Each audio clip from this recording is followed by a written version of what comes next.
Magandang araw po sa inyong lahat mga kababayan. Maraming salamat pong muli sa panonood ninyo sa aming programa. At narito po kaming muli para ihatid sa inyo ang pinaka-latest na balita sa loob at sa labas po ng ating bansa. At sa episode na ito mga kababayan, ang pag-uusapan po natin ay itong iniwang banta ng tsunami na tinatayang nakaapekto daw sa halos 23 mga bansa sa iba't ibang panig ng mundo, especially sa mga baybayin ng Karagatang Pasipiko. Alam naman natin na kung anong nagkaroon ng isang araw, di ba? Nagkaroon ng lindol sa Russia na nag-trigger ng tsunami sa iba't ibang mga bansa na nakapalibot sa Karagatang Pasipiko. Well, alam naman natin na ang tsunami ay isang natural disaster na nagaganap kapag nagkaroon ng lindol sa gitna ng dagat. Gaya nga po ng lindol na nangyari dyan sa Eastern Russia. Pero kasi, hindi lang po ito basta lindol eh. Ito po ang pinakamalakas na lindol na nangyari sa loob ng 2 dekada. At naganap ito sa tinatawag na Pacific Ring of Fire. Aba teka, ano yung Pacific Ring of Fire? Parang nakakatakot naman pakinggan yan, Brad. Well, basically, nakakatakot po talaga. Kasi kung ako tatanungin ninyo, para sa akin, ito po ay parang isang dambuhalang fire snake na natutulog sa Karagatang Pasipiko. Well, ano ba itong Pacific Ring of Fire at bakit ito pinangangambahan ngayon ng mga scientist? So, yan po ang tatalakayin natin sa balitang ito. Diyan lang po kayo dahil susunod na po ang ating mga balita.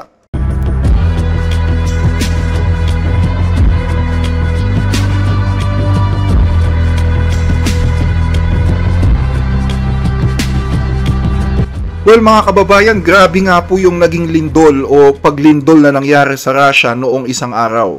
That's magnitude 8.8 sa Richter scale na nagsimula po bandang 8:25 ng umaga dyan sa parting yan ng mundo.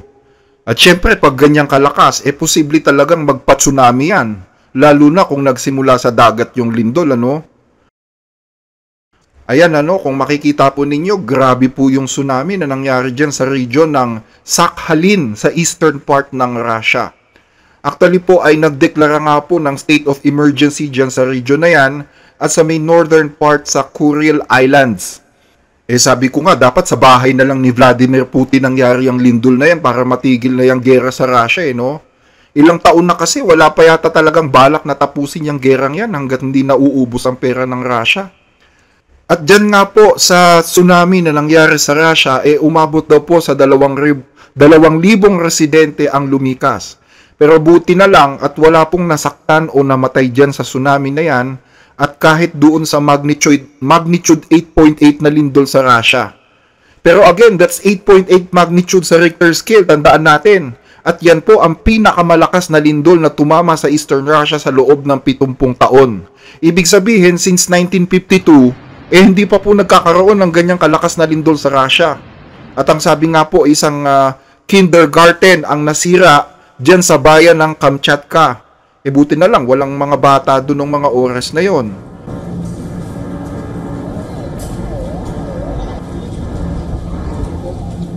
At meron ding ospital na niyanig dyan sa may Russia. Actually, nagsasagawa pala sila dyan ng operasyon sa isang cancer patient nang biglang umatake nga itong lindol. Ayan, hawak-hawak pa nila yung pasyente. Kasi pag binitawan nila yan, baka malaglag sa hinihigaan yan, gumulong-gulong, di ba?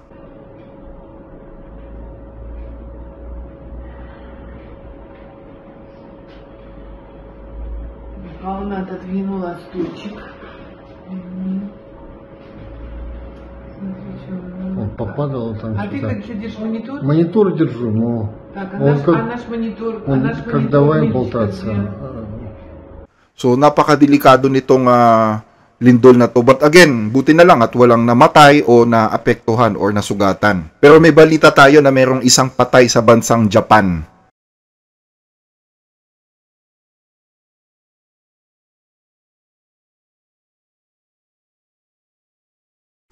At pagkatapos nga po ng lindol sa Russia, sinundan po ito ng pagsabog ng isa sa pinakamataas na bulkan sa buong mundo, ang Klyuchevskoy Volcano sa Russia. malapit pa rin dyan sa Sakhalin. At dun nga, malapit sa epicenter. Actually, bago pa maganap yung lindol na yan, napapansin na kasi ng mga scientists na napupuno yung crater niyan ilang araw na at nagbubuga na rin po ng abo. But anyways, hindi lang po sa Russia naramdaman ng takot sa tsunami. Since sa Pacific Ocean nga nagsimula ang lindol, kahit po ang state of Hawaii na nasa gitna ng Pacific, syempre kabado din sila. Kaya po nag-issue ng tsunami warning at evacuation ang gobyerno ng Hawaii. Our Hilo Bay cam, you may be hearing another alert coming in. So apologies for any audio disruption right now. You may be hearing another alert coming in. This is from emergency officials warning of the incoming tsunami warning following an 8.7 quake. First wave is expected to arrive at 7:17 tonight. So dahil po dyan sa alert na yan, nagkaroon po ng panic dyan sa Hawaii. Nagka-traffic pa nga dahil sa panic ng mga tao.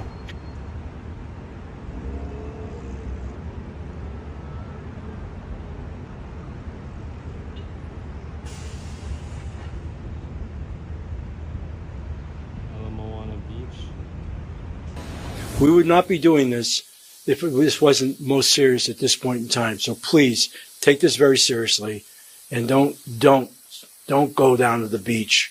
Don't be looking at waves. Get yourself as high as you possibly can. At maliban po sa Hawaii, apektado din po ang northern part ng Japan, dyan sa region ng Hokkaido hanggang Honshu. Ang Hokkaido ay isa sa, kumbaga yan ang pinakamalaking region sa Japan, sa northern part ng Japan. Attention please. Attention please. Tsunami alert is issued now. The estimated time of arrival of the tsunami is around 11 a.m. It is safer to stay inside the hotels and outside. Please do not run out of the building and stay in the room.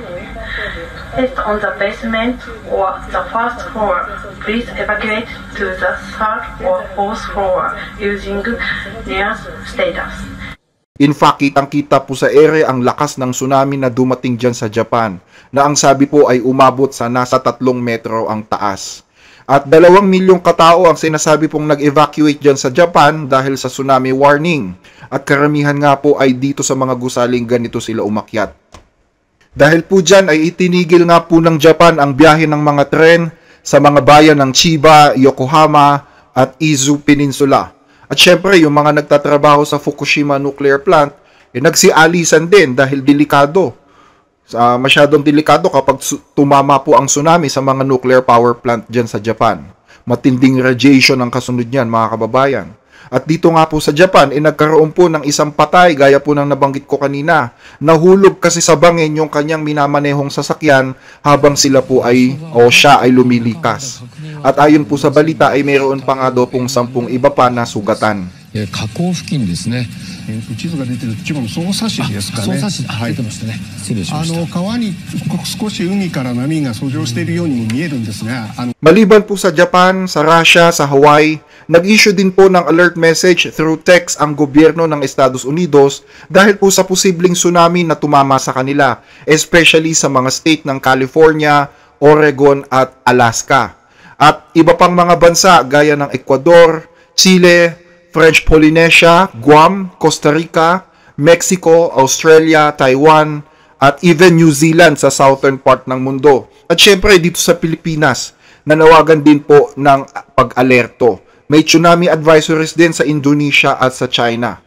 So ayon nga po sa Japan Meteorological Agency, ay posible daw pong magpatuloy ang alon ng tsunami hanggang sa mga susunod na araw, mga kababayan. Kaya naka-alerto pa rin ang northern part ng Japan hanggang ngayon, although downgraded na. Ang Guatemala, lumindol din po dyan. Ang sabi nga po ng mga residente doon is 3 magkakasunod na lindol yung yumanig sa bayan ng Jutiapa.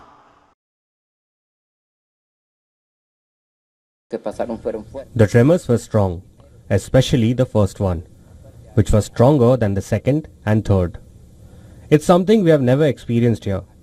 There were many comments from all the people about whether they had felt an earthquake like the one felt yesterday. Ngayon, ang tanong natin, bakit maraming bansa sa mundo ang kinakabahan dito sa lindol na nangyari dyan sa Russia, mga kababayan? Kasi hanggang ngayon, nakatugaygay pa rin ang Japan Meteorological Agency. Ano bang meron? Ano bang pinangangambahan nila dyan sa nangyaring lindol nung isang araw? Kasi biruin nyo, ilang bansa yung nag-issue ng alert. Ilang bansa ang tinamaan ng tsunami? 23 countries in total yan, mga kababayan. Kasi po, para sa inyong kaalaman, ang epicenter ng lindol ay sa Kamchatka Peninsula sa Russia. At yan pong lugar na yan ay nasa loob mismo ng tinatawag na Pacific Ring of Fire. Nakakatakot pakinggan, Pacific Ring of Fire. Kung pamilyar kayo sa tinatawag na Marikina Fault Line, parang ganun yan. Ito po ay isang belt ng apoy na nakapalibot sa buong Pacific Ocean. Kaya po lahat ng bansa na nasa mga edges or gilid ng Pacific Ocean sa pool po nitong Ring of Fire. At ayon po sa mga eksperto, ito pong belt na ito ang pinaka-aktibong zone sa buong mundo. Alam nyo naman ibig sabihin ng aktibo, di ba? Yan po yung pinaka-sumpunging zone sa buong mundo. 90% ng mga lindol sa mundo ay nangyayari dyan sa Pacific Ring of Fire. At dyan din matatagpuan ang nasa 452 na mga aktibong bulkan sa buong mundo. Kaya pagdating sa mga lindol, talagang madalas itong zone na ito. Ang nakakatakot lang, kapag nagsabay-sabay yung mga bulkan na yan, 10% ng mga tao sa mundo ang pwedeng mamatay o masugatan. Kasi nga, 10% ng populasyon ng mundo nandyan sa Pacific Ring of Fire, kasama po ang Pilipinas. So itong magnitude 8.8 na lindol na isa sa pinakamalakas na lindol sa Pacific Ring of Fire ay posibleng magpa-vibrate sa iba pang parts ng belt, mga kababayan. Ngayon, ang nakakabahala dito hindi lang yung mga scientific apparatus ang nagsasabi na may delubyo na posibleng mangyari dito sa zone na ito. Kahit man po yung mga hayop, nagpaparamdam din. Katulad niyan, yung nakikita ninyo sa screen, yan po ay kuha lang din ng isang araw bago mangyari yung lindol, June 30. 5 beluga whales na ayaw nang bumaba sa dagat.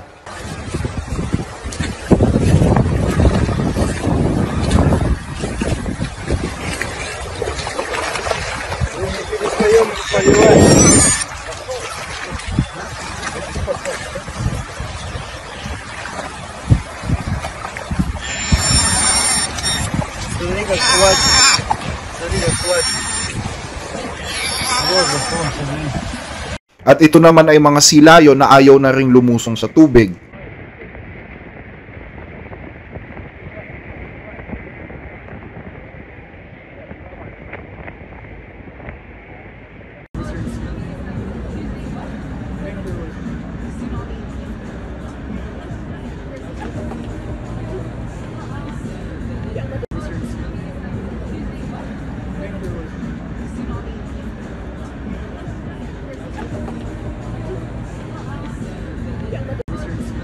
Kumbaga kasi mga kababayan, ang Pacific Ring of Fire parang sampayan yan eh. Alam niyo yung sampayan?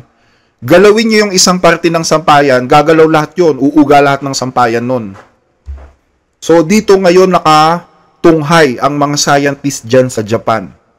So anong ibig nitong sabihin? Yung lindol sa Russia po ay may mga kasunod pa sa mga susunod na araw ayon sa mga balita. Kasi nga po, nagalaw nga po itong zone na ito. Parang series circuit eh. Parang sampayan. Diba? Series circuit, ibig sabihin, pag pinatay mo yung isang part, maaapektuhan yung buong series. Ganyan po ang pinakasimpleng paliwanag dyan sa Pacific Ring of Fire. Pero ganun pa man mga kababayan, gaya nga po ng nabanggit ko kanina, ibinaba rin po ang alert level sa Hawaii, sa Japan at sa US. Naghupa na kasi. Sa Hawaii nga po, nagsibalikan na rin sa beach yung mga tao. Kaya salamat na lang din sa Diyos dahil kahit itong lindol na ito sa Russia, ang ika-6 na pinakamalakas na lindol sa modernong kasaysayan, walang masyadong nasaktan, namatay o napinsala. At dito sa Pilipinas, pasalamat tayo dahil hindi masyadong ramdam ang tsunami dito kahit tayo po ay napapalibutan ng tubig. So I think hanggang dito na lang muna mga kababayan ang ating episode sa araw na ito. Maraming salamat pong muli sa inyong panonood at ingat po kayong lahat.